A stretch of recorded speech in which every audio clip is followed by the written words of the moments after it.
Bonjour à tous, ravi de vous retrouver pour cette nouvelle édition de Sénat 360. Voici les titres. Un premier conseil de défense écologique qui tombe à point nommé pour le gouvernement. À 3 jours des européennes, l'exécutif annonce l'arrêt définitif du projet Montagne d'Or en Guyane et fixe le cap en matière de protection de l'environnement. Le débat dans cette édition. Les Pays-Bas et le Royaume-Uni ont donné le coup d'envoi des élections européennes, deux pays qui seront scrutés de près pour mesurer la montée en puissance des eurosceptiques. Seront-ils les vainqueurs de ce scrutin? Le décryptage avec nos invités dans un instant. Il parcourt le monde pour faire parler les visages des opprimés et les victimes de conflits. Le photographe Reza est notre invité.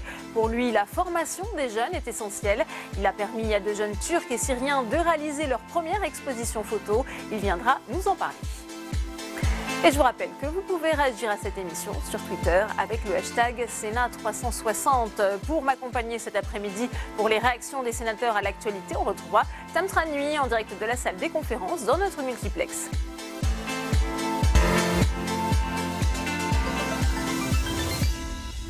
Nous vous l'annoncions dès hier, les syndicats de l'usine Ascoval sont reçus en ce moment même à Bercy par Bruno Le Maire, le ministre de l'économie, alors que le repreneur British Steel a été placé en faillite par la justice anglaise. Les 270 salariés voient une nouvelle fois leur avenir s'assombrir, même si le gouvernement se veut rassurant. La bataille n'est pas perdue, a estimé le Premier ministre Marvin Guglielmetti.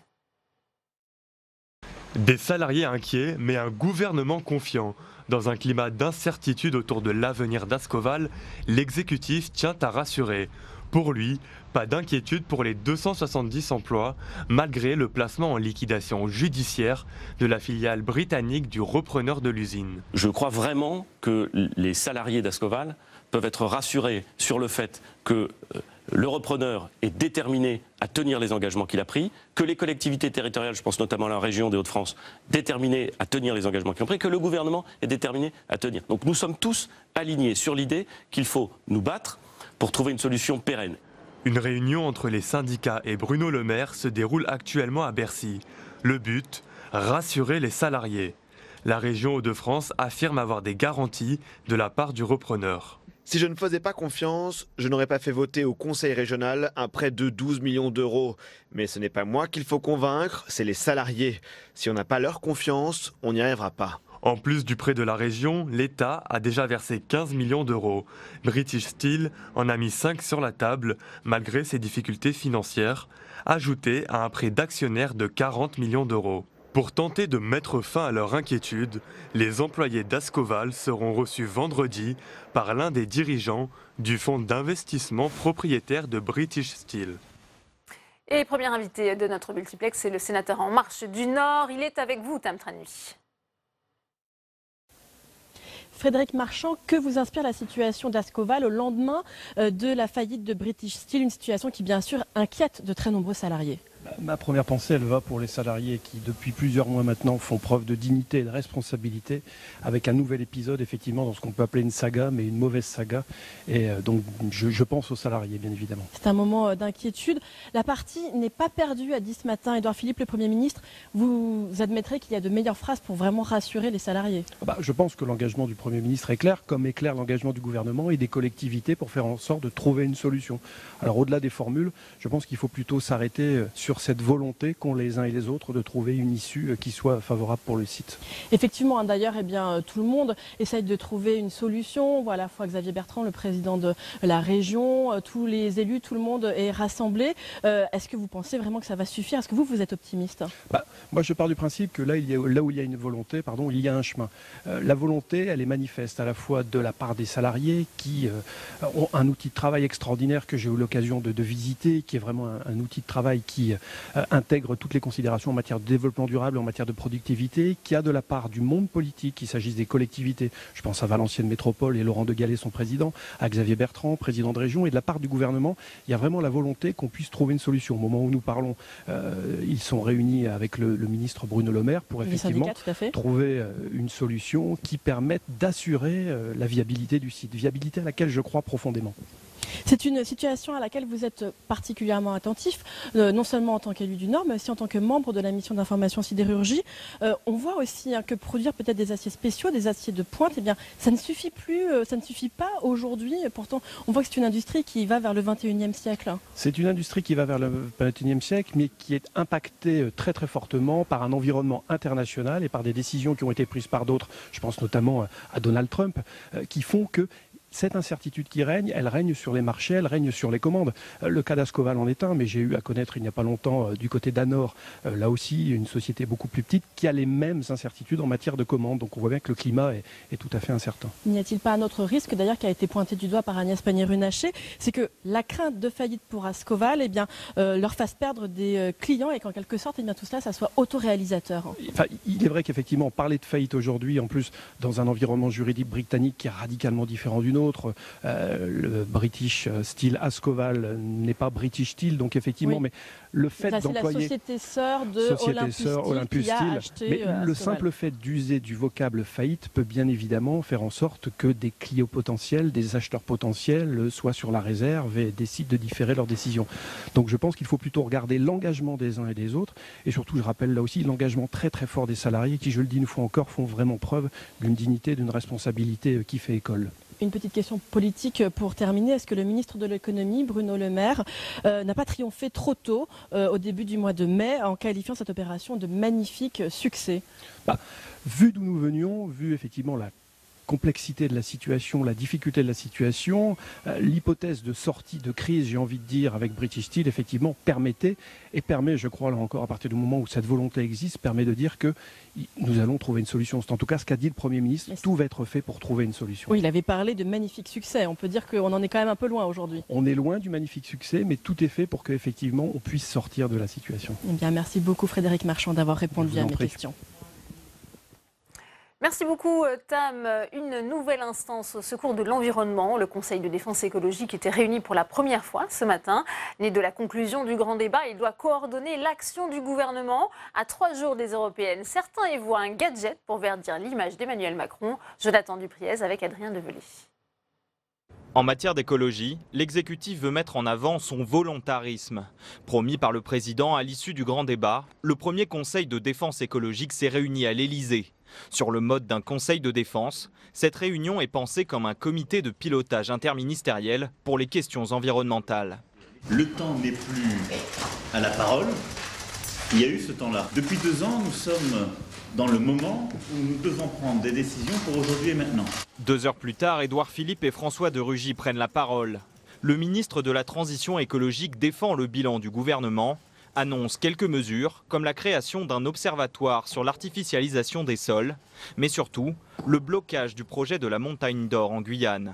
Le Conseil de défense écologique a décidé de constater l'incompatibilité du projet actuel minier Montagne d'Or avec les exigences de protection environnementale.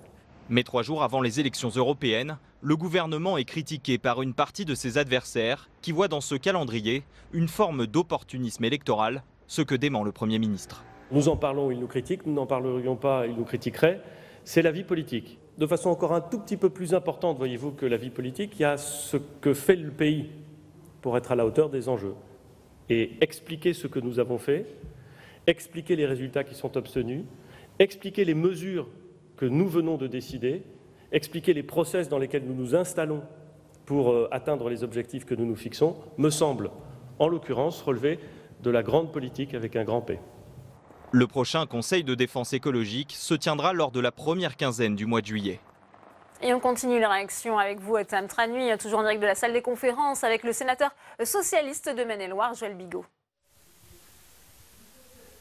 Joël Bigot, que vous inspire la tenue de ce premier conseil de défense écologique qui a été l'occasion essentiellement de rappeler le bilan du gouvernement en la matière depuis 2 ans et puis de parler tout de même du blocage du projet de la Montagne d'Or en Guyane? Écoutez, cette réunion du comité du Conseil de défense écologique me paraît assez opportun à 3 jours des élections européennes. Je n'y vois qu'une coïncidence, bien entendu, mais ça fait partie de l'un des 60 comités qui existent déjà. Vous êtes un petit peu ironique, hein. Pour vous, il y a quand même des visées légèrement électoralistes. Et je suis avant factuel, dimanche. dans 3 jours, il y a les élections européennes. C'est le 61e, je pense, ou 62e comité de cette nature. On ne peut pas faire autrement que de le souligner. Moi, ce que je crois, c'est que les gens attendent des actes concrets sur le sujet, notamment sur la transition énergétique, sur la biodiversité, sur l'artificialisation des sols, sur un certain nombre de sujets très concrets pour lesquels les citoyens ont exprimé un certain nombre. Une mesure annoncée sur l'artificialisation des sols ce matin. Je l'ai vu également, puisque je fais également partie du comité pour l'économie verte. Ce sont des sujets que nous travaillons depuis un certain temps. Vous l'avez dit, hein, il y a bien de très nombreuses instances en matière environnementale. Vous-même faites partie d'ailleurs du Conseil national de la transition écologique. Tout cela est-il utile et sert-il réellement une politique ambitieuse pour vous aujourd'hui? Tout ceci ne peut être qu'utile et traduit la prise en compte des réalités écologiques. Mais on n'est pas passé aux actes. Mais on n'est pas passé aux actes. Moi, je suis du département de Maine-et-Loire. Je sais qu'un certain nombre de parlementaires, par exemple, ont démissionné de la majorité, qu'un ministre a quitté le gouvernement parce qu'il estimait que les résultats n'étaient pas au rendez-vous. Je suis obligé de le constater. Aujourd'hui, que ce comité se mette en place, je trouve ça très bien. Qu'on annonce des mesures concrètes, programmées dans le temps, ce sera encore mieux. Mais pour l'instant, j'en suis encore au stade je suis dans l'expectative. Je crois qu'il faut arrêter de procrastiner. Vous le disiez, vous-même, vous êtes membre du Conseil national de la transition écologique. Si on prend un exemple très concret, eh bien, ce conseil il est chargé d'émettre des avis sur les projets de loi qui concernent l'environnement, l'énergie. Est-ce que vous avez été beaucoup consulté depuis que vous faites partie bien de cette instance ? On a été consulté régulièrement sur les perturbateurs endocriniens, sur la programmation de l'énergie. On a émis des avis, dont certaines ont été repris. Donc, on ne peut pas dire que ça n'a pas eu aucune réalité. Cela dit, il faut les conforter et les traduire, ce qui n'est pas encore le cas. Justement, qu'est-ce que vous attendez? Quelles sont les mesures fortes que vous proposez en matière environnementale? Aujourd'hui, on sait qu'il y a urgence. Alors, je pense qu'on a parlé du mix énergétique et de la nécessité de se passer des énergies fossiles en 2050. Je crois qu'il faut qu'on ait un plan qui soit cohérent, précis, qui nous permette en 2050 d'entrevoir un horizon. D'autre part, il faut qu'on isole les logements. Je crois qu'il y a aussi des mesures attendues pour l'isolation des logements. Le mouvement des Gilets jaunes a traduit aussi qu'il y avait une fiscalité écologique qui n'était pas comprise comme une fiscalité écologique, qui était une fiscalité qui devait alimenter les caisses de l'État. Donc là aussi, si on veut assurer la transition, il faut qu'il y ait un accompagnement fiscal de la précarité énergétique et donc des gens qui sont les plus vulnérables, une sociale écologie. Il faut absolument la traduire dans les faits. Pour l'instant, on attend. Eh bien, merci beaucoup Joël Bigot d'avoir répondu à mes questions. Je vous en prie. Merci beaucoup Tam pour cette nouvelle réaction et on reviendra sur ce Conseil de défense écologique dans notre second débat. Ils sont les premiers à voter. Les Pays-Bas et le Royaume-Uni ont commencé à voter ce matin pour les élections européennes alors qu'un envol des mouvements nationalistes et populistes est attendu lors du scrutin. Il devrait faire perdre du terrain aux deux groupes les plus importants au Parlement européen, le Parti populaire européen, PPE, et le groupe de la droite pro-européenne et le Parti socialiste européen, le PSE. Flora Sauvage. L'Union des droites nationales populistes peut-elle renverser la donne au Parlement européen dimanche?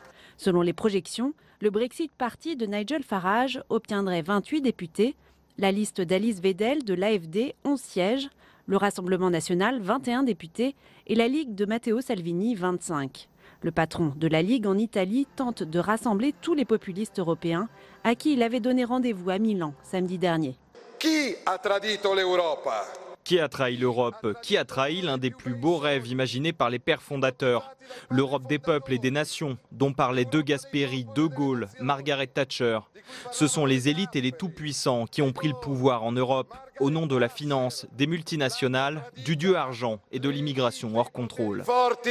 Actuellement, sur les 750 députés européens, on compte 150 députés populistes. Leur nombre pourrait passer à 180 dimanche. Selon les projections, ils obtiendraient 30 sièges de plus. Le PPE, la droite pro-européenne, actuellement majoritaire, perdrait 47 sièges et les sociodémocrates 37. Mais Manfred Weber, la tête de liste du PPE, se veut combatif. Ma première réponse est que je vais me battre avec tous mes moyens contre ces nationalismes, parce qu'ils vont de nouveau détruire ce que nous avons bâti dans l'Union européenne de nos jours. Je promets que nous ne travaillerons pas à un seul moment, pas sur un seul dossier, avec des populistes d'extrême droite dans le futur Parlement européen. Malgré les images d'unité entre les populistes européens diffusées ces derniers jours, leur capacité à s'unir reste pour l'instant hypothétique, tant leurs programmes sont différents. On retourne celle des conférences pour une nouvelle réaction avec vous, Tam Tranui. Vous êtes avec le sénateur socialiste de Paris, Rémi Féraud. Rémi Féraud, nous sommes donc dans la dernière ligne droite avant les élections européennes de dimanche. Est-ce que vous êtes alarmé par les sondages qui placent la liste du Parti socialiste et de Place Publique en dessous, pour l'instant, de 5%? Bien sûr que nous voulons dépasser ces 5%, faire le meilleur score possible. Et nous sommes... C'est essentiel pour avoir un élu au Parlement, de passer la barre de 5%. Ça fait en dessous de 5%, c'est 0 élu et c'est des voix perdues. Au-dessus de 5%, ce sont des députés européens socialistes qui sont élus. Et je suis surtout catastrophé, un peu en colère et inquiet de voir cette élection détournée de son objet par le président de la République, ses soutiens et le Front National. Ils sont d'accord pour détourner cette élection de son objet. Il s'agit bien d'une élection européenne pour élire une majorité au Parlement européen. Et cette fois, il y a une possibilité d'élire une majorité de gauche au Parlement européen. C'est cela l'objet de l'élection. Oui, il faut rappeler que la situation française nationale ne reflète pas forcément la situation européenne, alors qu'Emmanuel Macron essaye de montrer que c'est une partie de ping-pong entre lui et le Rassemblement national. Emmanuel Macron ne parle que de lui en miroir avec l'extrême droite. Et là, il ne s'agit pas du deuxième tour de l'élection présidentielle. Nous avons déjà voté pour lui au deuxième tour de l'élection présidentielle. Il ne s'agit pas non plus de la prochaine élection présidentielle. Il s'agit de l'élection européenne. Malheureusement, l'extrême droite est forte dans notre pays. Malheureusement, la politique menée depuis 2 ans l'a renforcée. Mais cette élection, justement, elle doit permettre aussi à la gauche française d'exister au plan européen. C'est cela qui est important pour nous, en tout cas socialistes. Mais en même temps, quel signal négatif ça serait que le Rassemblement national arrive en tête de tous les partis? On a fait de cet enjeu un enjeu essentiel, alors que c'est un enjeu secondaire. L'extrême droite était déjà en tête la dernière fois. Ce n'est pas la première fois. C'était un vote par région, c'est apparu moins fortement, mais elle était déjà en tête. J'espère qu'elle ne sera pas en tête. Pour cela, j'invite les électeurs de gauche à voter, parce que l'extrême droite profite de l'abstention. Et je les invite à ne pas se tromper de bulletin. Et le rassemblement qui a commencé à se faire autour du Parti socialiste de Place Publique avec Raphaël Glucksmann, certes c'est difficile, mais c'est un début de reconstruction et c'est tellement important qu'il y ait des députés européens socialistes. Ce qui est important, c'est qu'il y ait le plus de députés européens possible qui représentent justement la gauche, le vrai camp progressiste. Les soutiens publics, les poids lourds du Parti socialiste se sont fait entendre ces derniers jours. Est-ce que vous ne regrettez pas que ce soit arrivé aussi tard? Je suis content que ce soit arrivé. Mieux vaut tard que Il jamais. y a un vrai rassemblement aujourd'hui du Parti socialiste. Bien sûr, mieux vaut tard que jamais. Puis surtout, la campagne, elle n'a commencé qu'il y a 15 jours. Ils se sont prononcés dans le cadre de la campagne. Ça montre aussi que notre famille politique tient à préserver son avenir et à se reconstruire. C'est difficile, ça prendra du temps, mais je me réjouis de l'esprit de responsabilité des uns et des autres et je crois que c'est à saluer aussi. Eh bien, merci beaucoup Rémi Féraud d'avoir répondu à mes questions. Merci à vous. Merci beaucoup Tam pour cette réaction. Alors à 3 jours du scrutin, quels sont les enjeux de cette élection? On pose tout de suite la question à mes invités.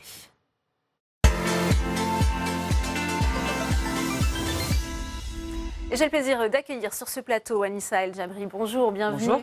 Vous êtes journaliste en charge de l'Europe à RFI. Merci d'avoir accepté notre invitation. Vincent Couronne est également sur ce plateau. Bienvenue à vous. Vous êtes enseignant-chercheur en droit public à l'IEP de Saint-Germain-en-Laye. Vous êtes fondateur du site Les Surligneurs. Vous cherchez justement à pointer les imprécisions juridiques des prises de parole publiques. Et vous commencez justement à faire sur Twitter un travail de fact-checking avec ce hashtag européenne en clair. Merci d'avoir accepté l'invitation de Public Sénat. Sébastien Maillard est également avec nous. Vous êtes directeur de l'Institut Jacques Delors, bienvenue à vous. Et puis Daniel Mouchard, vous êtes professeur de sciences politiques à Paris 3. On va se poser cette question pour commencer ce débat, puisqu'on voit que le vote a commencé en Grande-Bretagne et aux Pays-Bas. Ce sont 2 pays qui vont être particulièrement scrutés à la loupe. Leur vote va nous donner une indication.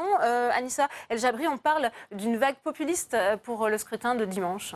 Alors, vague populiste, effectivement, c'est un mot assez large, assez valise. On a tendance, et on pourra en reparler de manière plus précise, vise à mêler ensemble des partis qui n'ont pas toujours les mêmes points de vue, et surtout qui ont des vraies rivalités, des vraies difficultés dont on a du mal, en réalité, qui puissent s'allier ensemble au Parlement. Alors, vous parliez de la Grande-Bretagne, c'est vrai qu'on y pense tous, on sait que le Brexit Party va arriver très très fort en tête. Ce qu'on oublie de dire, et c'est logique d'ailleurs, parce que cet effet d'affichage est très très fort du parti du Brexit, les partis derrière qui militent officiellement pour le maintien dans l'Union européenne, ils sont, c'est vrai, divisés, mais il n'est pas improbable qu'à l'ouverture des urnes, on puisse constater qu'il y ait un très fort vote pro-européen, voire qu'en réalité, certains de ces partis qui n'auront pas de représentants parce qu'ils seront en dessous de la barre des 5%, pourtant aient réussi à capter cet électorat et qu'à la fin, finalement, l'opinion pro-maintien dans l'UE soit majoritaire en Grande-Bretagne.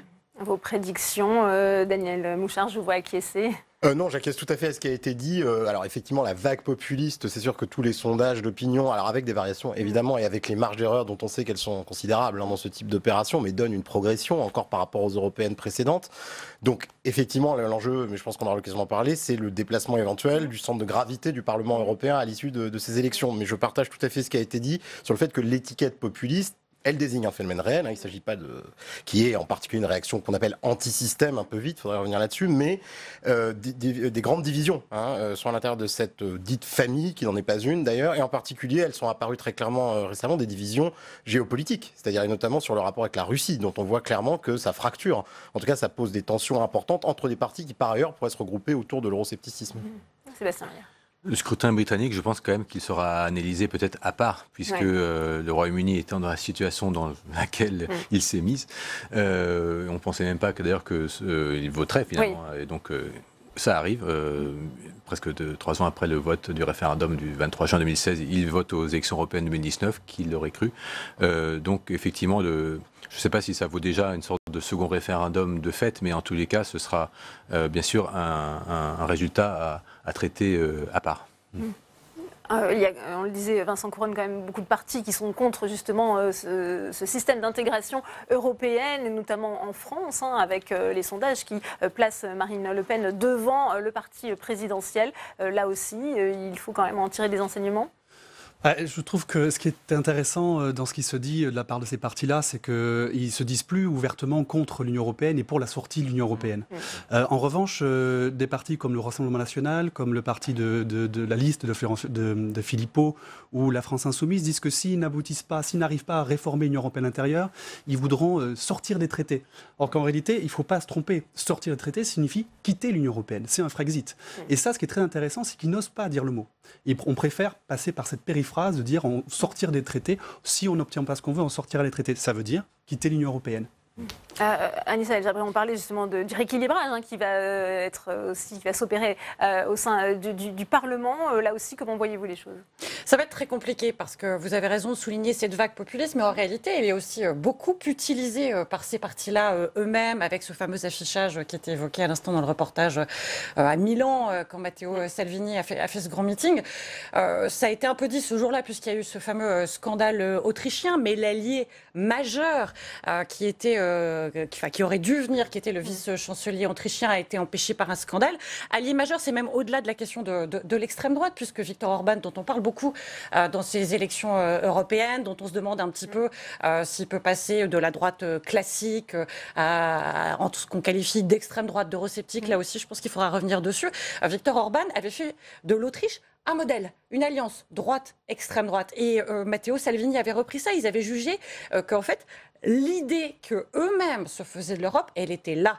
Et quand on parle d'eurosceptiques, je vais y aller tout de suite. En fait, la chose est très simple. Ceux-là disent que c'est leur vision originelle qui est la bonne, c'est-à-dire qu'il n'est pas une Union européenne qui serait fondée sur des valeurs, sur des principes juridiques qui sont sur l'indépendance de la justice, de la liberté de la presse, qui peuvent être aussi simplement sur d'autres valeurs qu'on considérait jusqu'ici comme communes ou qui sont devenues communes sur un certain libéralisme des mœurs, que je mets entre guillemets, et que eux, ils nous rappellent, l'Union européenne est d'abord une union économique, de libre-échange, et puis une union qu'on doit pouvoir fonder sur des valeurs dites chrétiennes.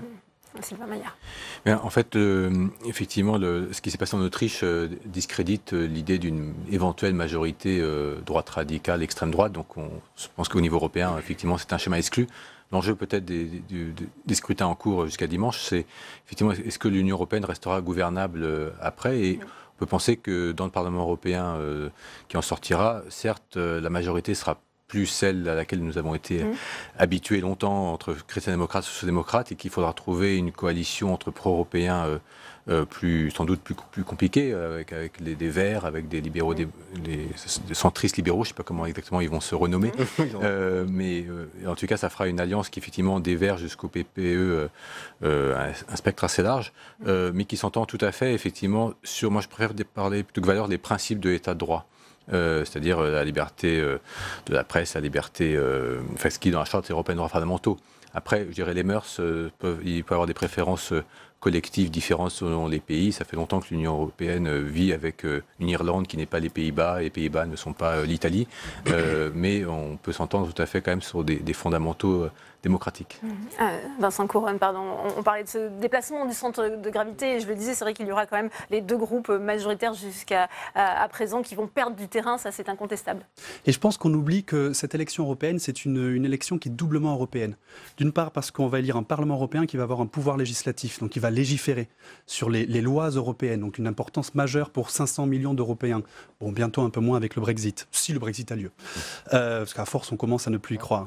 Et le deuxième élément, c'est parce que c'est cette majorité qui va se dégager et qui sera probablement, effectivement, je suis d'accord, difficile à dégager, elle va permettre d'identifier la majorité à la Commission européenne. Donc savoir ensuite quelle sera la couleur politique de la Commission, quelles seront ses indications, ses orientations politiques. Et ça, on l'oublie souvent. Il y a toute la procédure de ce mot imprononçable du Spitzenkandidat, mais qui est en fait... Qui n'est pas acquis, d'ailleurs. Qui n'est pas acquis, à laquelle Emmanuel Macron s'oppose, d'ailleurs. Hein, oui. Mais de toute façon, ça fait vraiment... Il y a peu de chances que ça ne fonctionne pas cette fois-ci, d'ailleurs. Il y a beaucoup de chances, pardon, pour que ça ne fonctionne pas. C'est plutôt le... mais voilà, il y a ces deux enjeux et on oublie souvent que quand on va voter pour les européennes, la majorité, la couleur politique du parti pour lequel on vote a une vraie influence sur le Parlement et sur la Commission. Alors Daniel Mouchard. Oui, ce que montre, je partage tout à fait ce qui vient d'être dit, de ce que montre en tout cas, et ce que vont montrer certainement les résultats, c'est la continuation de l'affaiblissement considérable des grands partis, des familles historiques, si vous voulez, qui ont structuré la vie politique européenne, en particulier la famille social-démocrate, la famille chrétienne-démocrate, et conservatrice en tout cas, dans une certaine mesure. Donc là, effectivement, on est dans une tendance que les élections européennes souvent amplifient en raison du mode de scrutin, en raison de tout un tas de caractéristiques de ces élections, mais qu'on trouve aussi dans les élections nationales, qu'on a vu de façon éclatante, évidemment, lors de la dernière présidentielle en France, qui est vraiment l'affaiblissement, pour ne pas dire l'effondrement dans certains cas, de ces familles politiques. Et dans le cas du Parlement européen, qui est en plus une assemblée élue à la proportionnelle, donc évidemment avec une répartition, un éclatement des forces politiques plus fort que dans d'autres modes de scrutin, on va avoir des équilibres majoritaires très complexes, effectivement. Là où on avait souvent des grandes coalitions PPE, PSE, on va certainement avoir une reconstruction des majorités, des équilibres. Et un autre groupe qui a un gros enjeu, c'est le groupe libéral dont vous avez parlé, puisque La République En Marche, pour ne prendre que le cas français, se rattache plus ou moins explicitement à cette organisation politique-là au niveau européen. Donc il va y avoir un enjeu très important autour du score de cette famille politique-là. Alors, deux ajouts sur ce qui vient d'être dit. Il y a effectivement même cause, mêmes effets partout dans l'Union européenne. Effectivement, les partis sociodémocrates sont en difficulté. Dans certains pays de l'Union européenne, on voit aussi apparaître comme force de rechange, d'expression en tout cas pour les électeurs, les partis écologistes. Cette fois-ci, ils auront davantage de poids puisque c'est quelque chose qui est très observé, notamment en Allemagne. Est-ce que ce qu'on a pu voir aux élections régionales peut se reproduire pour ces élections européennes? Est-ce que les écologistes vont être le deuxième parti derrière la CDU d'Angela Merkel? Est-ce que ça peut être aussi le cas aux Pays-Bas, ailleurs? En France, on voit que c'est là que ça plafonne. Et la deuxième chose, c'est quand même les sociodémocrates essayent un peu à leur manière de s'organiser.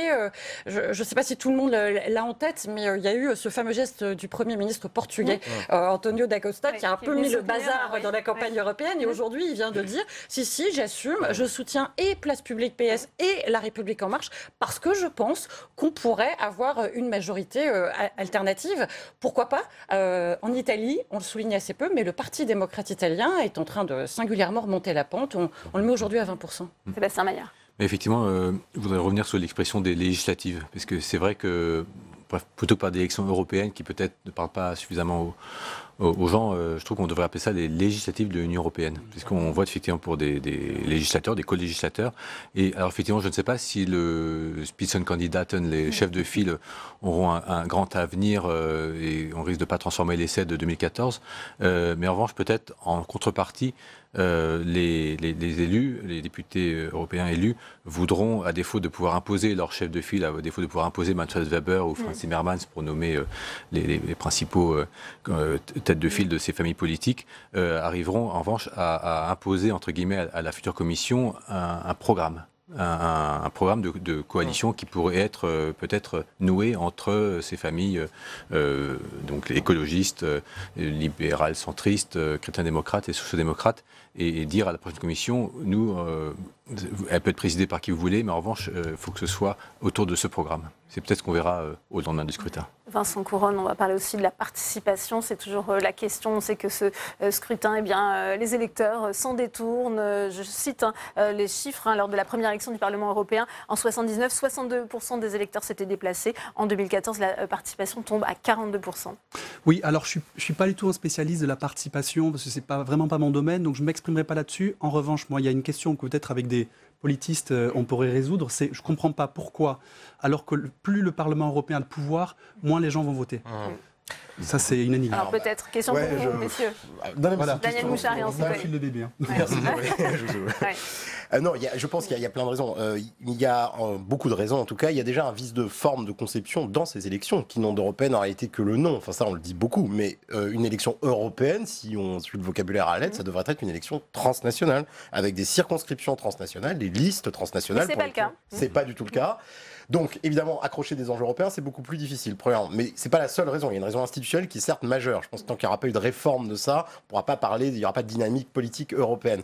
Mais il y a aussi le fait que ces élections sont perçues comme des sous-produits de la politique nationale, du coup. Alors, ça peut être des élections défouloirs, ça peut être des élections qui suscitent le désintérêt absolu. Avec une responsabilité des partis au pouvoir, notamment de l'ensemble des agents très du champ politique. Bien sûr. Ouais. Peut-être pour comparer ce qui est comparable, effectivement, vous rappelez le chiffre de 79 qui était la première élection au suffrage universel direct. D'ailleurs, Jacques Delors en était un des candidats, ainsi que Simone Veil.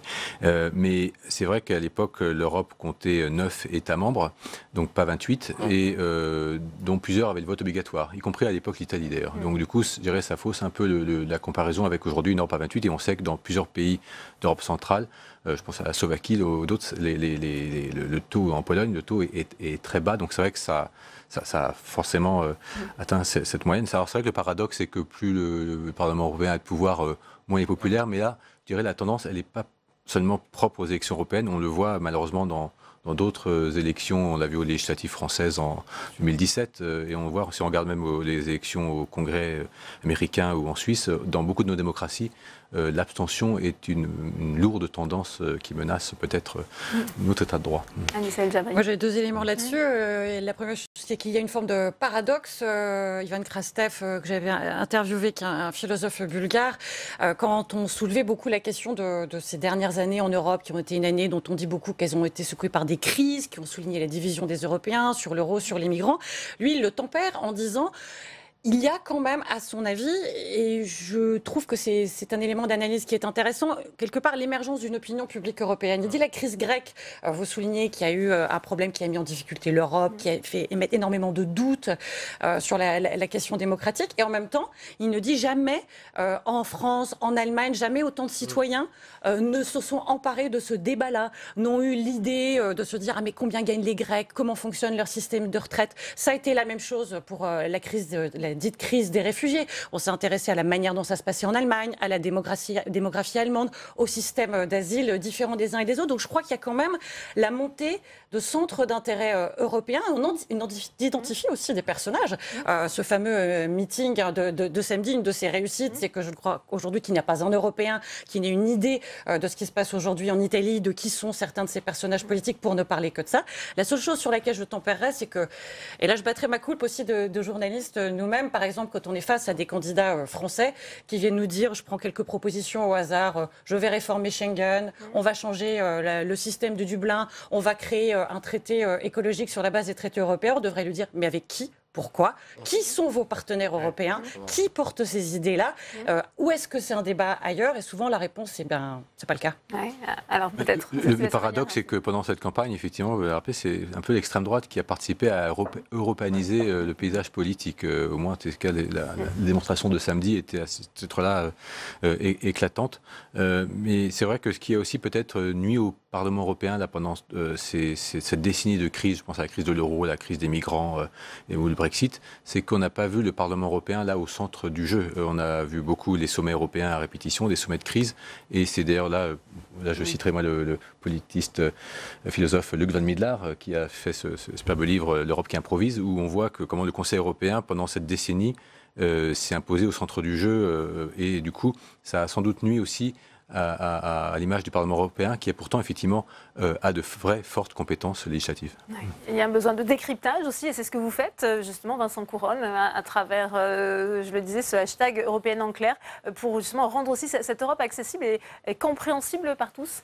Oui, parce que comme déjà il y a un déficit d'éducation sur les questions européennes, les institutions européennes. En plus de ça, il y a un déficit aussi d'explication dans l'espace public de ce que sont les institutions européennes. Notre cadre par défaut de réflexion, quand on lit la presse, quand on regarde la télévision, quand on écoute la radio, c'est l'échelon national, donc ce sont les institutions qu'on comprend, qu'on connaît le mieux.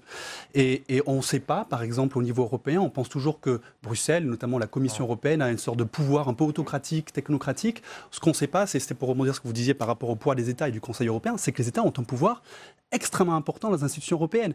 Ils sont au Conseil européen qui a été institutionnalisé désormais, et donc il y a un pouvoir très important. Il y a le Conseil dans lequel ils statuent dans de nombreux cas, moins aujourd'hui, mais à l'unanimité, et puis à la Commission européenne. On oublie que la plupart des actes que la Commission européenne prend, en amont, ils sont travaillés, négociés avec les États membres de l'Union européenne.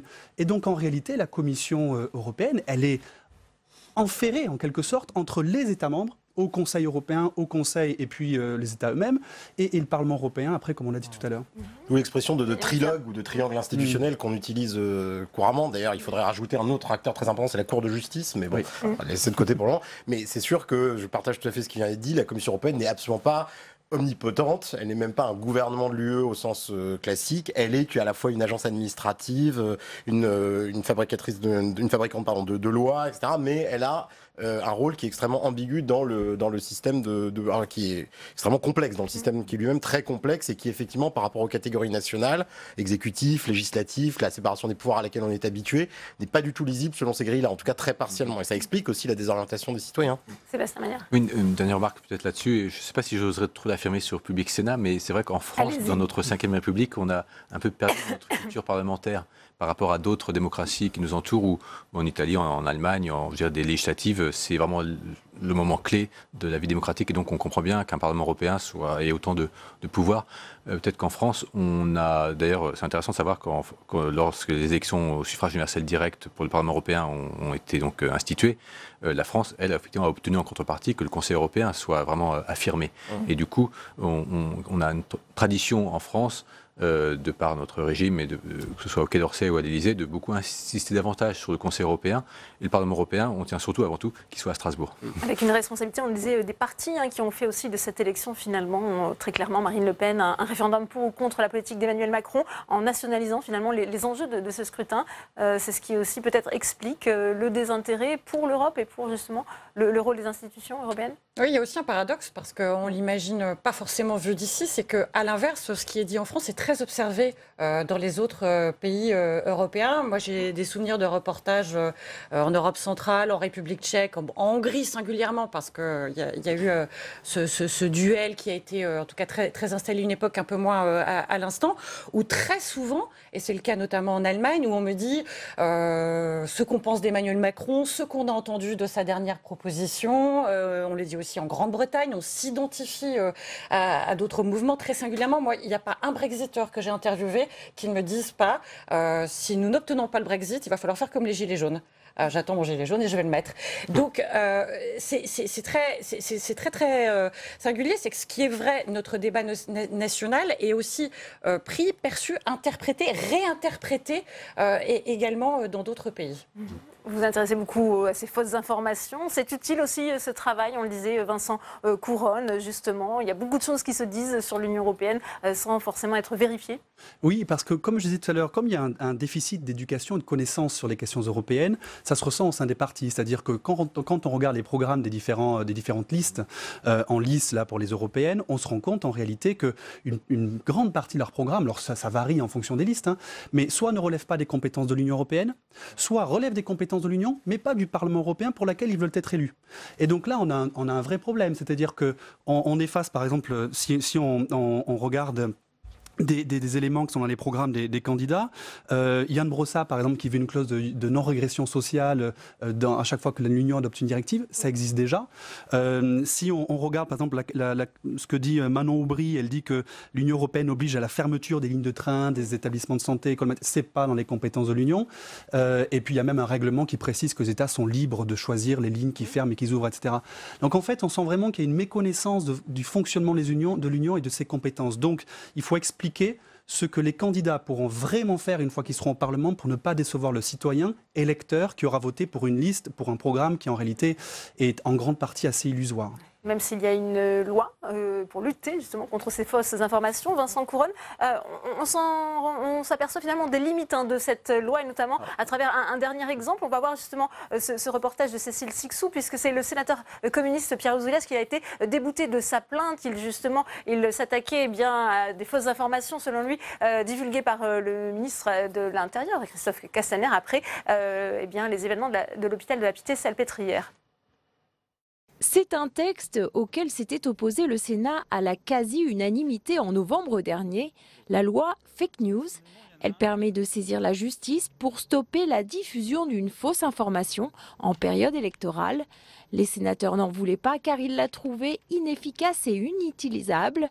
Pour en faire la démonstration, le sénateur communiste Pierre Ouzoulias a décidé de la tester. J'avais eu envie de tester en grandeur nature cette loi et son inutilité.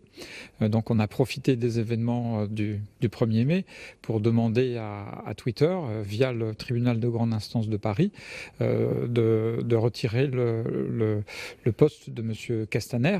Dans ce fameux tweet, Christophe Castaner, le ministre de l'Intérieur, affirme que des manifestants ont attaqué l'hôpital de la Pitié-Salpêtrière. Une information démentie par la suite, mais le tribunal de grande instance de Paris n'a pas donné raison à Pierre Ouzoulias, car il n'apporte pas la preuve que ce tweet ait pu influencer les citoyens, mais pas seulement. Il nous dit qu'on n'a pas apporté la preuve que M. Castaner avait payé Twitter pour donner une plus grande audience à son tweet, ce qu'évidemment on ne peut pas faire. Donc ça montre bien en négatif que on ne peut pas réunir toutes ces conditions. Et la loi est parfaitement inutile. Donc on a perdu notre temps au Sénat. En tout cas, le tweet de Christophe Castaner n'a pas été retiré. Vincent Couronne, ça vous fait réagir ce reportage ? Oui, parce qu'en fait, cette loi qu'on appelle un peu improprement anti-fake news, parce qu'en réalité, c'est une loi qui vise à assurer notamment plus de transparence dans le financement des campagnes, des publicités en ligne. Tout le volet lutte contre les fausses nouvelles et fausses informations, en réalité, il est assez inopérant. Il n'est pas censé bien fonctionner parce que la procédure de référé qui a été instituée, elle n'est possible que dans des cas extrêmement limités. Et en plus de ça, le Conseil constitutionnel a restreint les possibilités d'utiliser, en tout cas d'interdire la publication de tels contenus. Et enfin, si on regarde la jurisprudence à la fois du Conseil d'État, de la Cour de cassation, en lien avec celle de la Cour européenne des droits de l'homme sur la protection de la liberté d'expression, surtout en campagne électorale, en fait, on se rend compte que c'est quasiment inopérant. Oui. Elles peuvent avoir un rôle, ces fausses informations, dans cette campagne européenne, rapidement, Daniel. Considérablement, on a le précédent du Brexit, bien sûr, l'histoire des fake news est une longue histoire. Je veux dire, avant le numérique, ça existait déjà. Et en particulier les référendums européens, souvenez-vous du référendum sur le traité constitutionnel européen de 2005, il y avait déjà des informations. Alors, à l'époque, on n'utilisait pas le terme de fake news, mais c'était déjà en fait conceptuellement la même chose. Maintenant, le numérique, évidemment, a permis l'expansion de ça, on connaît ça très bien. Le Brexit en a montré un exemple absolument éclatant, si j'ose m'exprimer ainsi.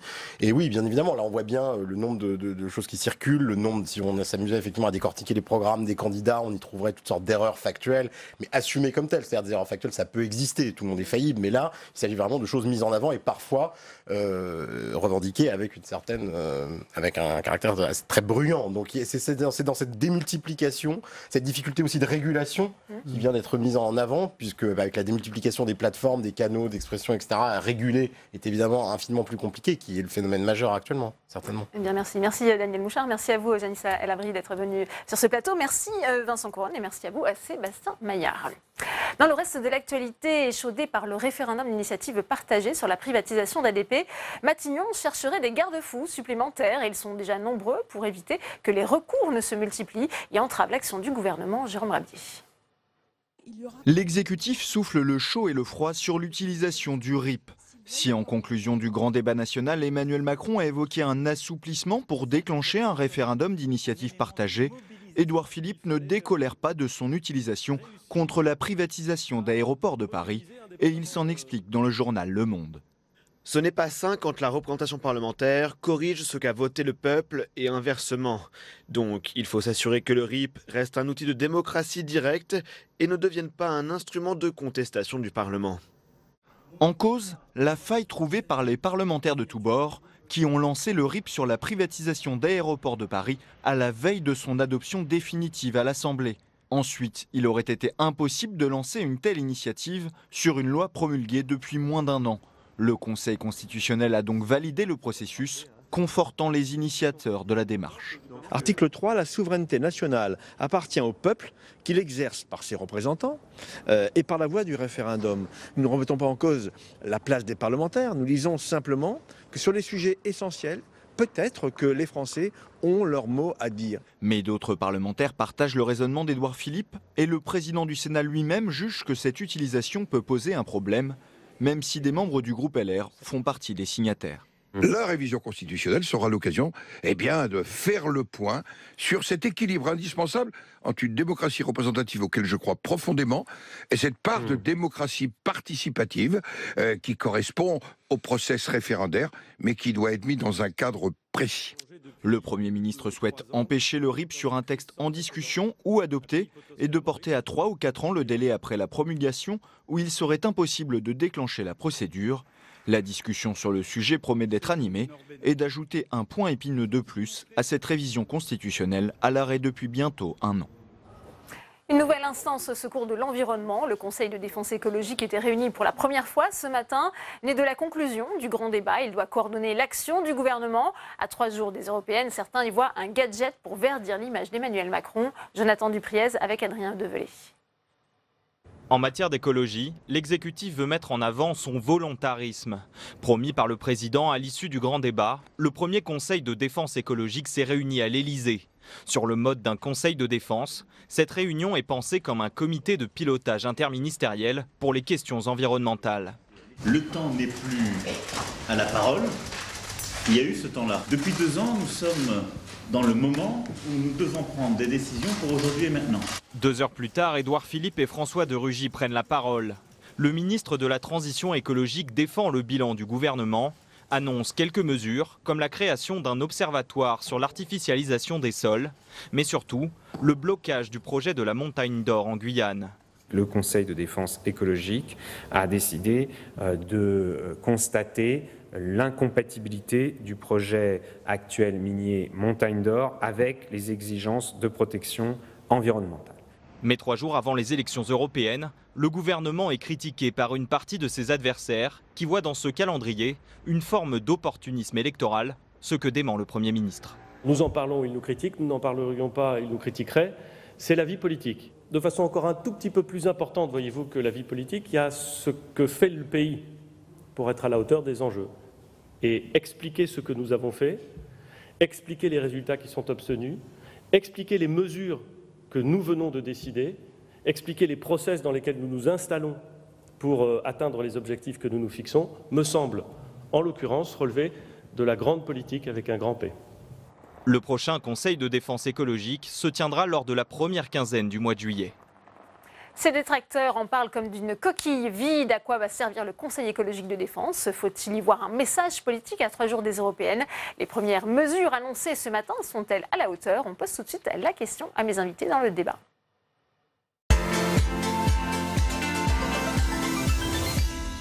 J'ai le plaisir d'accueillir sur ce plateau le Relais Limousin. Bienvenue à vous. Vous êtes responsable des politiques transport et climat au réseau Action Climat. C'est le réseau français d'associations spécialisées justement dans les questions climatiques. Bienvenue à vous. Philippe Zawati est également sur ce plateau. Vous êtes membre du réseau Écologie de La République En Marche, co-auteur avec Pascal Canfin, qui est candidat aux européennes sur la liste Renaissance, d'un rapport en faveur d'un plan Juncker vert à la française qui a été remis en décembre dernier à Bruno Le Maire et à François de Rugy. Bonjour. Joël Labbé est également avec nous. Vous êtes sénateur écologiste du Morbihan. Vous êtes rattaché ici au groupe RDSE. Et face à vous, Jérôme Bignon, bienvenue. Vous êtes sénateur Les Indépendants de la Somme. Est-ce que cette instance, le Relais Limousin, première question, vous paraît utile? On sait qu'elle est issue du grand débat. C'est aussi une réponse finalement qui a été apportée à cette crise des Gilets jaunes. Alors, à l'issue du grand débat et puis tout simplement dans le contexte de l'urgence climatique et aussi des attentes fortes en matière de justice sociale, ça fait plusieurs mois, voire plusieurs années qu'on propose des mesures vraiment très concrètes dans les différents secteurs qui font écho aux préoccupations quotidiennes des gens, que ce soit l'alimentation, le logement, les transports, pour vraiment, des mesures qui permettraient vraiment d'inverser la tendance des émissions de gaz à effet de serre. Et pour empêcher d'accroître aussi ces émissions de gaz à effet de serre, parce qu'il y a des incohérences dans la politique du gouvernement aujourd'hui qui soutient des projets incompatibles avec l'accord de Paris, incompatibles avec l'urgence de réduire les émissions de gaz à effet de serre. Et en fait, toutes ces mesures n'ont pas été prises à la suite du grand débat par le gouvernement. Elles ne sont pas annoncées. Là encore, aujourd'hui, il n'y a pas de nouvelles mesures concrètes qui permettent vraiment d'agir sur le climat et de réduire les émissions dans les années qui nous restent pour vraiment inverser la tendance. Et ce, alors qu'il y a une mobilisation croissante dans la population française sur le climat, qu'il y a encore une grève demain des jeunes pour le climat, une grève internationale. Donc, de ce point de vue, aujourd'hui... Philippe Zawati, rien de concret n'a été fait depuis la fin du grand débat, nous dit le Relais Limousin. Ouais, je crois que là, ce matin, il y a eu des annonces extrêmement concrètes, au contraire. Alors après, il en manque encore beaucoup, mais il y a eu des annonces extrêmement concrètes, et notamment le point qui est de mettre le focus sur l'investissement. On a besoin d'investir énormément en réalité. Y compris pour devenir plus sobre, on a besoin d'investir aujourd'hui. Il manque entre 10 et 30 milliards d'euros d'investissement par an, c'est ce que dit le think tank I4C en France aujourd'hui, pour atteindre nos objectifs. Et donc, comme vous l'avez rappelé, j'avais remis à François de Rugy, à Bruno Le Maire, un rapport au mois de décembre qui précisément proposait de créer une institution qu'on appelait France Transition, et que le Premier ministre a annoncé ce matin. Il a annoncé la création de cette institution France Transition Écologique, qui consiste à mettre de l'argent public pour faire effet de levier et attirer de l'argent privé, investir dans la réhabilitation des logements, dans la mobilité durable, dans les énergies renouvelables, dans l'agroécologie. Voilà, ça me paraît être un point clé. Puis le deuxième, on pourra y revenir, c'est d'avoir un budget vert, c'est-à-dire de mettre sous le contrôle du Parlement le budget de la nation et de faire en sorte qu'il soit compatible avec nos engagements, notamment de l'accord de Paris. Quel regard portez-vous sur ce Conseil de défense écologique? Certains ont dit, Joël Labbé, que c'était une coquille vide. Ça risque de finir comme le Conseil présidentiel des villes qui avait été annoncé il y a un an, qui finalement ne s'est réuni qu'une seule fois après l'abandon du plan Borloo pour les banlieues. Il y a déjà eu les engagements forts de campagne de 2017, au cœur duquel était Nicolas Hulot, il ne faut pas l'oublier. Ce discours-là, il le tenait depuis le début, il l'a tenu autant qu'il a pu, avant de démissionner. Alors, maintenant, on va pas tout rejeter. D'abord, c'est une bonne chose, mais qui arrive 3 jours avant les élections européennes. Ça fait un peu gros, et c'est d'ailleurs dit que les voix écolos vont compter double dans la dernière ligne droite. Ils le disent. Bon, puisque c'est de la politique, moi, ce que je vais dire, là, puisque vous parlez politique, moi, je ne suis plus Europe Écologie Les Verts, donc je suis à l'Est, mais je suis écologiste. Donc je vais soutenir la liste de Yannick Jadot en espérant qu'il fasse un gros score en France pour venir grossir le poids des écologistes européens qui vont jouer énormément dans la balance parce qu'ils vont être à la charnière, et on a besoin d'une force écologiste forte. Alors sur le contenu, on en parlera tout à l'heure. Ouais, parce que vous parliez de Nicolas Hulot. Il avait réagi justement à l'annonce de ce Conseil de défense. C'était sur France 2. Je vous propose de l'écouter. Tant qu'on sous-traitera une mutation sociétale à un seul ministre ou un seul parti ou à quelques acteurs dans la société, c'est un leurre de penser qu'on va y arriver. Comité de défense environnementale. Ça, c'est une bonne idée. Ça, c'est une bonne idée. Si c'est accompagné de politique c'est une bonne idée. transversale. Vous avez, chaque mercredi avant le Conseil des ministres, vous avez un Conseil de défense avec les ministres qui sont concernés par la défense. Mais la majorité du gouvernement est concernée par la transition écologique, énergétique et climatique. Ça, c'est pas un énorme comité Théodule. Ça peut servir. Ah non, ça peut servir. Mais il ne faut pas attendre ces nouvelles instances et ces nouveaux comités pour fixer les objectifs et pour démarrer l'action. Parce qu'on est en 2019, on sait déjà ce qu'il faut faire. Oui. Joël Labbé, il était favorable justement à cette idée que le ministre de l'écologie ne soit pas seul aux manettes, qu'il soit justement associé, qu'on puisse prendre en compte justement ces mutations sociétales avec un ensemble de ministres. Et il avait obtenu un poste de ministre d'État. Il devait être le chef d'orchestre de ces politiques. Il a dû démissionner parce que, bon, il l'a suffisamment déclaré, il n'a pas pu le faire. Alors maintenant, il y a de bonnes intentions, mais ce Conseil de défense écologique, il vient se rajouter au Conseil national de la transition écologique qui existe déjà, au Commissariat général au développement durable qui existe déjà. Alors un autre point sur les nouveaux organes qui sont annoncés, l'Observatoire de l'artificialisation des sols. C'est une très bonne chose, mais existe déjà l'Observatoire national de la consommation des espaces naturels, agricoles et forestiers. Au dernier mandat, j'y siégeais. On a tous les outils là-dedans pour mesurer les choses. Alors, c'est là où c'est désagréable. Pour moi, j'entends des effets d'annonces nouvelles alors qu'on a déjà les outils. Oui, Jérôme Bignon, effet d'annonce, nous dit Joël Labbé. Moi, je me dis que c'est dommage qu'on ne vote pas plus souvent, parce que comme il y a de bonnes nouvelles avant les élections, on aurait plus souvent de bonnes nouvelles, et il y en a peut-être quelques-unes qui se mettront en marche. Sans rire, le Conseil de défense, quand s'agissant des armées, personne ne met en doute le fait que c'est intéressant, et Joël vient de le dire, de réunir les ministres spécialistes de ces questions-là. Si on travaille enfin dans la transversalité. Je serais tenté de dire, le rêve, ça serait qu'il n'y ait pas un ministre de l'écologie, mais que tous les ministres, chacun en ce qui les concerne, s'occupent d'écologie et qui discutent ensemble, tous ensemble, pour chacun dans ce qui les concerne. Si le ministre des Finances pouvait devenir un peu écologiste, on y gagnerait énormément. Oui. Donc que le ministre cette idée d'associer cette dimension écologique et environnementale au projet de loi de finances, et c'est ce que nous expliquait justement Philippe Zaouati. Oui, mais je crois que c'est ça l'enjeu. Et donc, si on fait un petit pas, même si c'est un petit peu électoraliste, acceptons l'idée. Simplement, l'essentiel, c'est qu'on ait fait ce pas et que surtout, il y a une deuxième réunion qui suive la première et une troisième et qu'on enclenche un processus vertueux sur cette idée. La transversalité, c'est ce qui manque le plus en France à tous les niveaux. C'est au niveau local, au niveau départemental, au niveau régional. Chacun travaille dans son cylindre et le résultat, c'est qu'on ne travaille pas ensemble. Si on travaille, Joël et moi, ça nous arrive de travailler ensemble. On n'est pas d'accord sur tout, mais de temps en temps, il y a des sujets sur lesquels ces sujets-là, ils progressent. Et je pense que c'est une bonne direction qu'on a prise. Le relais Limousin, allez-y. Merci. Je voulais revenir sur l'exemple du budget vert, parce qu'il y a, en 2017, au moment du One Planet Summit, il y avait un engagement déjà qui a été pris pour passer au crible le budget de la France, au crible du climat. Or, depuis, qu'est-ce qui s'est passé dans les lois de finances ? Rien vraiment en faveur du climat. Enfin, il y a eu le retour en arrière sur la fiscalité écologique, malheureux, alors qu'il y avait des solutions qui existaient pour rendre ces taxes plus sociales. Enfin, en tout cas, on avait fait des propositions en ce sens pour aider les ménages, pour aider les transitions, etc.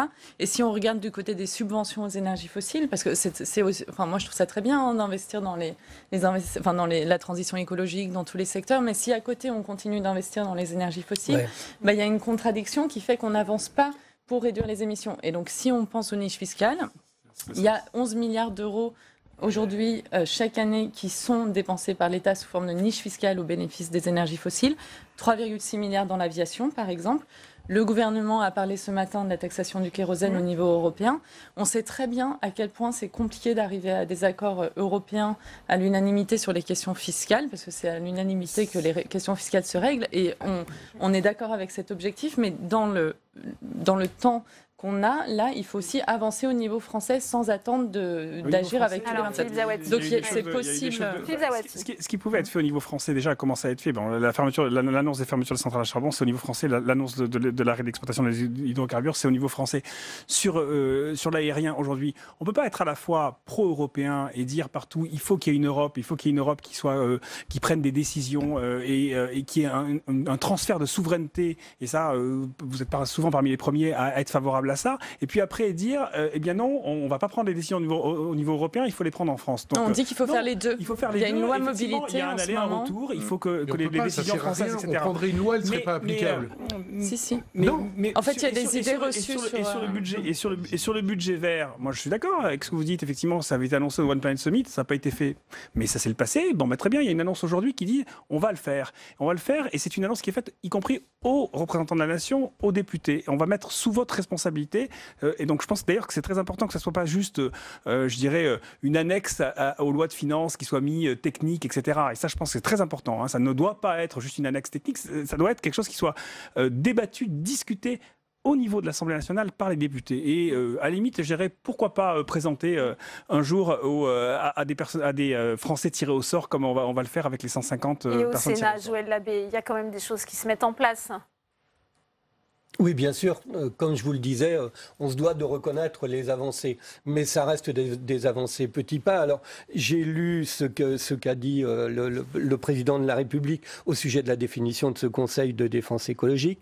Faire des choix stratégiques pour répondre de manière radicale à l'urgence climatique. Là, les choses sont dites. Alors, ce que l'on attend, ce que nous, notre groupe et notre tendance, on va dire au sens large, au Sénat, est bien qu'on soit entendu sur ces sujets-là. Et on a quand même du mal. Pascal Canfin, qui est sur la liste Renaissance. Moi, Pascal Canfin, c'est quelqu'un que j'apprécie beaucoup et que je respecte pour son honnêteté intellectuelle, pour tout cela. Maintenant, il se retrouve avec des personnes qui, sur les questions de biodiversité, sont pratiquement diamétralement opposées par rapport à ce que prône Pascal. On se demande comment cela va pouvoir fonctionner. Alors, vous croyez qu'il va abandonner ses convictions en arrivant à Bruxelles? Je vous confirme, il ne les abandonnera pas. Il défendra pied à pied l'ensemble des engagements qui ont été pris. Enfin, c'est pour ça qu'il veut y aller, parce qu'il a envie d'être. Il a fait 3 ans chez WWF, et là, il a envie d'être utile au niveau législatif, au niveau européen, parce que c'est là que ça se joue. Donc, ce que l'on sent derrière, c'est quand même la poursuite du en même temps. Ménager tout le monde, ménager les ça, c'est pas possible, c'est incompatible selon vous, si on veut défendre justement l'écologie, l'environnement au niveau européen? Par exemple, l'observatoire sur l'artificialisation, très bien, mais si c'est pour constater, encore une fois, qu'on bétonne l'équivalent d'un département tous les 5 ans en France, c'est désespérant. Surtout qu'il y a encore des projets routiers qui sont promus par le gouvernement, que ce soit le contournement routier à Strasbourg, à Rouen, dans le sud, vers Arles, etc. Donc c'est vrai que c'est pour ça qu'il faut Notre-Dame-des-Landes a été abandonné. C'est un projet qui durait depuis 40 ans en France. Le gouvernement a décidé de l'abandonner. Donc, donc non, mais quand même, on peut toujours faire la liste des choses négatives. Le projet de montagne d'or en Guyane est abandonné aussi. Là, c'est pas ce qu'on a entendu, abandonné. Je partage l'idée que sur l'artificialisation des sols, je suis complètement d'accord avec votre invité, la nôtre, c'est parce qu'on se fout du monde là-dessus. Arles, Crépy en Valois, Ussel, il y a Strasbourg. Strasbourg, en plus, il y a le grand hamster qui est malheureusement mis à mal dans cette histoire-là. Je suis complètement d'accord. On ne peut pas dire on fait zéro artificialisation, puis dire mais attendez encore un instant, monsieur le bourreau, on continue à faire des contournements. Il y a d'autres moyens. À Arles, par exemple, on peut faire un tunnel sous le Rhône qui coûte moins cher, qui est plus efficace sur le plan écologique. Donc il y a des solutions. Le zéro artificialisation, il faut vraiment y venir parce que vous avez raison. C'est pas tout à fait. Attention à zéro artificialisation quand même. Quand on parle de zéro artificialisation, partout, d'ailleurs que ce soit en France ou au niveau international, on parle de zéro artificialisation nette. C'est-à-dire qu'il y a aussi la possibilité de réhabiliter les terres. On peut le faire au niveau international comme on peut le faire en France. Donc mais je voulais préciser un point. C'est pas arrêter tout, quoi. Que vous évoquiez. C'est pas la moitié, c'est pas un demi-département par an, c'est la moitié de la surface agricole utile d'un département, ce qui n'est pas exactement pareil. Donc c'est pas un demi-département, c'est la moitié. J'étais à la FNSAFER ce matin qui donnait les statistiques. Donc c'est pas exactement les mêmes. Non, mais c'est partout dans le monde entier. Parmi les mesures symboliques. Au niveau mondial. Et puis il y a le plastique aussi, on n'en parle pas. C'est plutôt une bonne idée ce qui se passe sur le plastique, là, l'idée de rentrer enfin dans une filière de consignes, etc. Je pense que on est en train. C'est vrai que c'est long. Je comprends l'impatience de certains qui luttent depuis, qui sont nés pratiquement sur ces sujets-là. Mais il faut aussi comprendre la résistance de ceux qui ont du mal à bouger. Il faut pousser, mais il ne faut pas dire qu'on ne fait rien. On va peut-être pas assez vite à votre gré, mais on va. Il y a une volonté. Moi, je sens partout où je vais. Oui, je viens de la droite classique. J'ai quitté la droite classique pour pouvoir mener le combat écologique à ma façon, de façon indépendante, comme le disait Joël tout à l'heure. Mais je pense que c'était un signal, ça aussi, qu'un vieux gaulliste comme moi quitte sa famille pour pouvoir être libre sur ce que j'avais envie de dire sur l'écologie et pouvoir soutenir le président de la République dans ce qu'il fait. Je pense que c'est un tout petit peu significatif que je l'ai fait à 70 ans en plus. Donc c'était Ça veut dire quoi, Joël Labbé, que Emmanuel Macron aussi, il a changé d'avis, il a aussi évolué, il écoute aussi la jeunesse européenne qui nous envoie justement ces messages d'urgence climatique, Joël Labbé. Oui, les signaux sont extrêmement forts et le président Macron, il entend tout ça. Alors maintenant, dans son discours, changer de manière radicale pour s'adapter à l'urgence climatique. Dans ce que l'on entend, on a envie de le prendre au mot depuis le temps que l'on attend cela. Parce que la perspective de l'urgence, ça fait un moment qu'on la clique, on sait qu'il y a des solutions. Maintenant, les solutions doivent être radicales.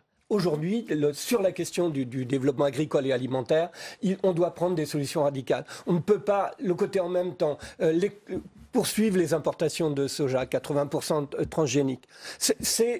On ne doit plus continuer l'huile de palme, on doit arrêter les frais là. À un moment, oui, mais attention, parce que ceci, parce que... C'est pas une question d'attention, c'est une question de transition qu'il faut programmer, qu'il faut réaliser. Et c'est pour ça que le sujet des investissements est absolument clé.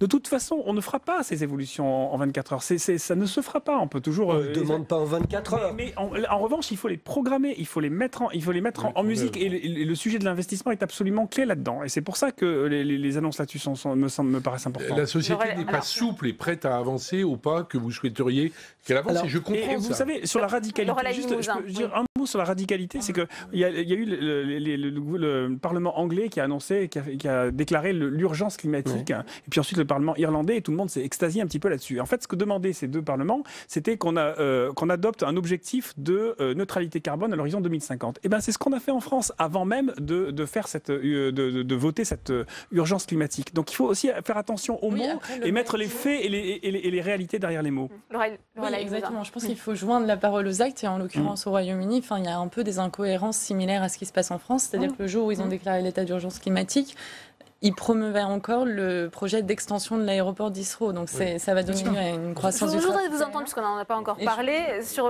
l'abandon du projet Montagne d'Or en Guyane. Ça, c'est une mesure emblématique forte qui a été attendue, annoncée, confirmée ce matin, Joël Labbé.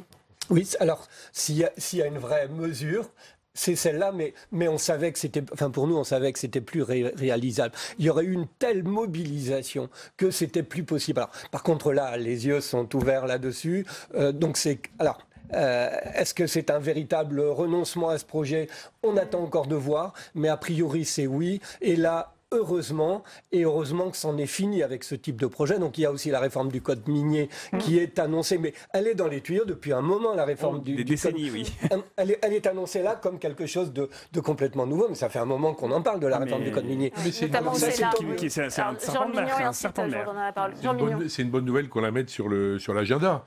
Parce qu'effectivement, il y avait des blocages. On se rend pas toujours compte on parle souvent des groupes de pression, mais là, pour le coup, ils étaient à la manœuvre. Pour la réforme du code minier, il y a quand même beaucoup d'intérêts qui étaient en jeu, qui ne souhaitaient pas qu'on y touche. Il y a une chose qu'on n'a pas dite aussi, c'est les réserves naturelles et les aires marines. Alors, là aussi, j'étais hier soir à un colloque organisé par Océan et Climat sur les aires marines. Il y a aires marines et aires marines. Est-ce qu'on déclare une grande aire marine très grande et on dit ça y est, j'ai fait une aire marine de plus, ou est-ce qu'on met les moyens scientifiques, humains pour faire tout ça, ça va dans le bon sens, mais il faut que ça suive techniquement, scientifiquement, humainement, pour que ça avance vraiment. Mais on va plutôt... on a une vraie difficulté que personne ne mesure très bien, c'est le temps. Parce que le temps n'est pas le temps des 65 millions d'années qui nous ont permis d'arriver jusqu'à aujourd'hui. Le temps, il est à 20 ans d'ici. Hein, et en l'occurrence, vous parliez de programmation. Il y a une loi d'orientation sur les mobilités qui a été discutée dans cette maison au Sénat il y a quelques semaines et qui l'est là à l'Assemblée nationale. Et au Sénat, justement, il y avait eu des avancées pour agir de manière assez concrète et rapide, notamment avec la généralisation de l'apprentissage du vélo à l'école. Ça peut sembler anecdotique. Or, on sait qu'aujourd'hui, l'écrasante majorité des déplacements faits en voiture en ville, ils font moins de 3 km. Donc, il y a un potentiel énorme. Deuxième chose, sur le forfait mobilité durable, qui est aujourd'hui une bataille entre notamment les organisations patronales et puis d'autres membres, enfin d'autres parties prenantes de la société, dont les ONG et les syndicats.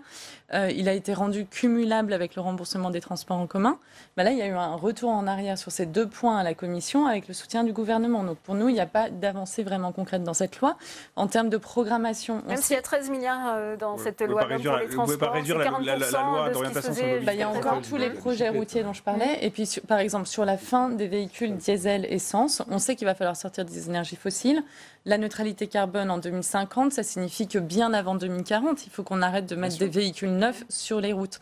Or, la loi mobilité, aujourd'hui, elle parle de 2040. Donc, si on veut vraiment être cohérent avec l'objectif de l'accord de Paris, qui est de limiter la hausse des températures à 1,5 degrés, il faut viser plus tôt. Il y a déjà des... Sur la cohérence, moi, je suis complètement d'accord. Et c'est encore une fois, c'est le budget vert, ce qui a été annoncé ce matin. C'est ça, c'est la cohérence. Après, il faut aussi éviter de rentrer dans une dialectique consistant à réduire la loi d'orientation pour la mobilité, qui fait je ne sais pas combien d'articles, au sujet de l'apprentissage du vélo dans les là, je parlais des voitures essence diesel. Qui est sans doute une très bonne mesure. Enfin, je ne suis pas absolument pas contre, je suis même plutôt pour. Mais après, il faut aussi quand même regarder un petit peu l'ensemble. Et là, on a quand même une évolution un peu globale dans ce domaine-là. Eh bien, merci. Merci beaucoup Philippe Zawati d'être venu sur ce plateau. Merci à vous le Relais Limousin. Merci Jean Bignon. Merci Joël Labbé. Merci. Dans le reste de l'actualité, je vous le disais au début de cette édition, les syndicats de l'usine Ascoval étaient reçus cet après-midi à Bercy par Bruno Le Maire et on a appris hier que le repreneur British Steel avait été placé en faillite par la justice anglaise. Les 270 salariés voient une nouvelle fois leur avenir s'assombrir, mais le ministre de l'économie a tenté de les rassurer. On écoute tout de suite Bruno Le Maire. Nous continuons à croire dans la reprise d'Ascoval par British Steel. Il y a des difficultés immédiates qui sont liées à la situation financière de British Steel, mais le projet est viable. Et l'acierie d'Ascoval a un avenir. Aujourd'hui, la vraie difficulté, le vrai sujet, c'est de rassurer les salariés d'Ascoval. Et nous avons un moment qui est difficile à passer parce que les salariés sont inquiets, parce que certains ne travaillent qu'une semaine par mois faute de commandes suffisantes et qu'ils veulent de la stabilité. Je les comprends et je les soutiens totalement. Il y a encore du chemin à faire. On se rassure tout doucement, mais il y a encore des inconnus et ces inconnus-là, il va falloir qu'on les lève très rapidement. Maintenant, c'est au repreneur à venir garantir ce qu'il peut, c'est-à-dire il faut qu'il nous prouve qu'il va pouvoir être en capacité d'amener les fonds dans les échéances prévues. Le projet de loi pour la reconstruction de la cathédrale de Notre-Dame arrivera en séance au Sénat lundi 27 mai, adopté en commission. Il a été profondément modifié. Ce matin, les sénateurs entendaient des experts. Pour eux, cet incendie peut être vécu comme une opportunité scientifique, car il va permettre d'en savoir plus sur les techniques de construction du Moyen-Âge. Écoutez. Des connaissances nouvelles peuvent et doivent encore être collectées sur la cathédrale. Alors des connaissances de différents ordres. Tout d'abord des données historiques liées à l'archéologie du bâti et aux matériaux anciens sur la cathédrale 19e, mais on l'a dit, Viollet-le-Duc n'a pas tout effacé et la cathédrale médiévale peut encore nous parler. Il est encore possible de lire l'âge des bois sur des bois calcinés, mais on peut citer également les mortiers, on peut dater les différents fers, se posent des questionnements sur l'usage du fer à travers les vicissitudes du bâtiment. On peut s'intéresser aux gestes techniques encore de mise en forme des anciens artisans qu'il est encore possible de lire par certains moyens dans la pierre, dans le bois, ou même à la provenance de ces matériaux puisque les analyses chimiques et isotopiques qui sont des véritables empreintes digitales, on parlait d'enquête de la police scientifique tout à l'heure, on mène également nos enquêtes, des empreintes digitales sur la provenance de ces matériaux. Il est possible à travers là encore l'analyse de certains isotopes, je vous passe les détails, l'oxygène 18 dans les bois de la Charpente, d'obtenir des informations cruciales sur le climat aux périodes médiévales. Et Alexandre Poussard nous a rejoint sur ce plateau. Bonsoir Alexandre. Bonsoir, on le disait, ce projet de loi Notre-Dame, eh bien, il a été examiné et adopté hier en commission. Comment se sont déroulés les débats ?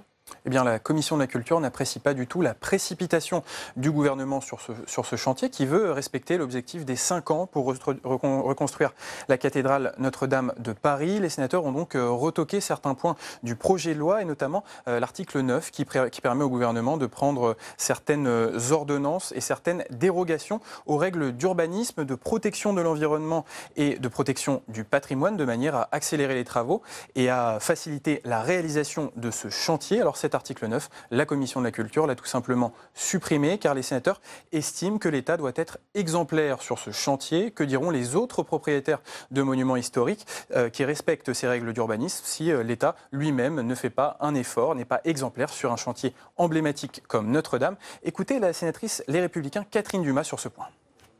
Quant à la procédure d'exception, pareil, on nous dit que 72% des Français y sont opposés. Est-elle vraiment nécessaire? Donc moi, je voudrais revenir sur ce point, d'autant plus qu'on sait que le Code du patrimoine est lui-même dérogatoire déjà, avec une réglementation sur les monuments historiques qui est dérogatoire au Code de l'urbanisme. Donc il y a déjà des dérogations. Pourquoi faut-il encore d'autres dérogations? Autre point important dans le débat, Alexandre, c'est à quoi va ressembler cette nouvelle cathédrale? Oui, sur ce point, la Commission de la Culture est très claire. Elle veut reconstruire à l'identique la cathédrale Notre-Dame de Paris. Pas question de faire une flèche en verre, comme certains le proposent. Les sénateurs ont donc ajouté à ce projet de loi 2 obligations en ce sens. Première obligation, la cathédrale sera restituée dans son dernier état visuel avant le sinistre. Et puis, seconde obligation, les travaux devront respecter l'authenticité de la cathédrale en lien avec son inscription en 1991 au patrimoine mondial de l'UNESCO. Est-ce qu'Emmanuel Macron est sur la même longueur d'onde que les sénateurs sur ce sujet? Eh bien, pas du tout. Le président de la République n'a pas la même vision que les sénateurs. Et sur ce point, écoutez le ministre de la Culture, Franck Riester, qui a été auditionné par les sénateurs. Le président de la République pense que c'est bien sur un projet comme celui-là, étant donné que dans le passé, pour les restaurations de cathédrales, il y a toujours eu des gestes architecturaux nouveaux, ne serait-ce que, et c'est contrairement à ce que parfois certains disent sur la Convention de Venise, la Charte de Venise, pour ne serait-ce que démontrer ou montrer ou démontrer qu'il s'est passé quelque chose dans l'histoire de cette cathédrale ou de ces cathédrales quand elles sont restaurées. Il y a toujours eu des gestes architecturaux qui ont fait que la cathédrale, elle était différente avant la restauration qu'après la restauration. Mais cette décision, et donc que c'est important pour nos compatriotes aussi qui, eux, ont envie qu'il y ait un geste architectural nouveau, de ne pas brider tout de suite toute créativité.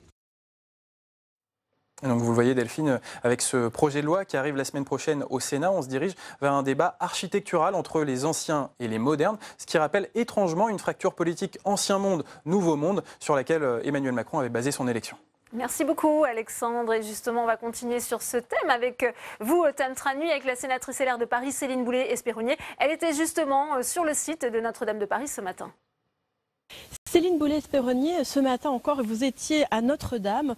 Avec quel sentiment ressortez-vous de cette visite? Où en est-on? On en est en phase de consolidation encore? Oui, absolument. Alors évidemment, une intense émotion toujours. Cette émotion, elle sera à jamais là, à voir l'état de Notre-Dame. Mais aussi, j'ai été rassurée. On a rencontré avec mon collègue Philippe Dominetti, et cette visite a été faite à ma demande. Je trouvais important d'aller à Notre-Dame sur site avant qu'on puisse discuter du projet de loi et pour savoir exactement de quoi on parle. On a rencontré l'architecte en chef et un représentant de la DRAC, et on a été vraiment rassurés. Ils vont vite, ils vont bien, ils s'entendent bien. Tout ça est très bien. Alors vous l'avez dit, le projet de loi pour la reconstruction de Notre-Dame va être examiné par le Sénat, c'est la semaine prochaine. Vous-même, vous êtes opposé aux mesures dérogatoires qui sont contenues dans le projet de loi du gouvernement. Pour quelles raisons? Eh bien, encore une fois, j'ai été rassurée ce matin et mes intuitions sont parfaitement fondées et avérées. Notre-Dame n'a pas besoin pour sa reconstruction d'une loi d'exception qui va encore tout compliquer, et surtout d'ordonnances qui vont faire qu'il y aura des dérogations en matière de droit d'environnement, en matière de droit de commande publique, en matière de droit urbanistique. Elle n'a pas besoin de cette loi d'exception. Pourquoi n'a-t-elle pas besoin de tout cela? On se rappelle bien sûr de l'objectif fixé par le président de la République de la reconstruction dans 5 ans. Il n'y a pas besoin de ça pour arriver à 5 ans, ou bien il n'y a pas besoin de faire ça en 5 ans? Alors je vais vous surprendre, mais si Notre-Dame est reconstruite à l'identique, ce qui moi personnellement est mon souhait, j'ai le droit d'avoir un souhait personnel et un avis personnel, si elle est reconstruite à l'identique, elle pourra être reconstruite en 5 ans. Je dis bien, elle Donc pourra. l'objectif fixé est réaliste. L'objectif fixé est réaliste. Est-ce que cela veut dire que Emmanuel Macron, le président de la République, aurait pour une fois su tenir un engagement. Nous verrons, nous verrons. Mais en tout cas, c'est faisable. Il n'y a pas besoin de toutes ces dérogations qui créent encore une fois des inégalités. Et je voudrais dire que sur un plan général, il y en a un petit peu assez de toutes ces ordonnances qui font que... On passe par-dessus le Parlement. On passe par-dessus le Parlement. Voilà. Et ça devient une généralité dans ce gouvernement actuellement. Vous l'avez dit, vous voulez une reconstruction à l'identique du monument, mais vous savez que c'est un sujet qui fait largement débat. On parle bien sûr du concours d'architecture. Oui. Certains imaginent des choses beaucoup plus novatrices. Oui. Pourquoi pas? On se rappelle que bien sûr la flèche elle a été rajoutée au 19e siècle. Pourquoi pas? Mais moi en tant qu'élu de Paris, en tant que sénateur de Paris, j'ai le droit aussi d'avoir une opinion. Je vous l'ai livrée. Après je suis toujours pour qu'il y ait du débat, bien entendu, je suis. Mais après il faut savoir aussi si on veut tenir les délais annoncés. Et peut-être qu'on a été un peu vite en besogne, le président de la République, en annonçant un délai que peut-être il ne pourra pas tenir. Encore une fois, on ne peut pas tout vouloir et son contraire, c'est le en même temps, fameux. Eh bien, merci beaucoup, Céline Boulay-Espéronnier, d'avoir répondu à mes questions. Merci à vous. Merci beaucoup, Tam. Quand deux cultures se mélangent pour apprendre la photographie, c'est l'idée de l'UNICEF pour fêter les 30 ans de la Convention internationale des droits de l'enfant. 60 adolescents, turcs et syriens, formés par le photographe Reza, exposent leur travail au Palais d'Iéna. C'est une manière aussi de raconter leur réalité, mais aussi leurs rêves. Reportage d'Alice Boissin. Partager son amour de l'image pour unir les peuples. C'est ce qui a poussé le photographe Reza à former des jeunes Turcs et réfugiés syriens à la photo pendant 6 mois. L'avenir appartient à ceux qui croient en la beauté de leurs rêves. Et c'est quelque part de ces enfants de leur montrer qu'avec un seul outil qui est l'appareil photographique, ils peuvent rêver, ils peuvent presque fonder un avenir sur cette connaissance de l'image qui est le langage universel d'aujourd'hui et demain. Un langage universel pour faciliter les échanges entre réfugiés et communautés d'accueil. C'est le cas d'Admira. Cette jeune fille turque a été encouragée par sa famille à participer à ce projet pensé par l'UNICEF et financé par l'Union européenne. Maintenant, je vois les choses différemment. J'ai un nouveau point de vue. La photo, c'est un nouvel outil de communication. J'ai appris la différence entre regarder et voir. Carrefour entre l'Orient et l'Occident, la Turquie a une place particulière dans la crise syrienne. Alors plus qu'une leçon d'art, l'exposition Rêve d'avenir est un pont entre les cultures. Faire se connaître des jeunes Syriens et des jeunes Turcs, les faire travailler ensemble, les faire prendre des initiatives communes, favorise bien évidemment la cohésion sociale au sein des communautés dans lesquelles ils vivent. La Turquie est le pays qui accueille le plus d'enfants réfugiés syriens. D'après l'UNICEF, il serait près d'1,6 million. Photojournaliste mondialement connu et reconnu, le franco-iranien Reza Degati est notre invité. Le face-à-face, c'est tout de suite.